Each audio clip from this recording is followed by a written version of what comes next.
Şagirdlerimin el işi, sinfimin en güzel izi. Karton parça renkli dünya, balaca ellerde büyük sevgi. Her tikede bir zahmet var, her nakışta bir arzu var.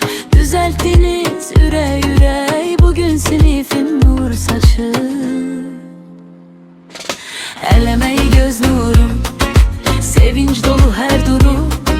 Her bakışta bir feharet, hür yüreğde bir uğur. Ellerinize sağlık uşaklar, ellerinize sağlık. Her el içinde bir emeği var, her el içinde sevgi var. Her el biriz, her el biriz, şagirdlerimin el işi. Kalbimde kalan nağıl iz. Kimisi yapışkanla gül açtı, kimisi kırmızı sapla danıştı.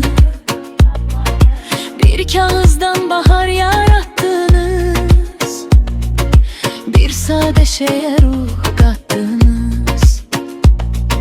Gah gülüş oldu, gah sükut, gah da ihtiyatlı bir dokunuş. Siz işlediniz, siz yarattınız, adınız kaldı bu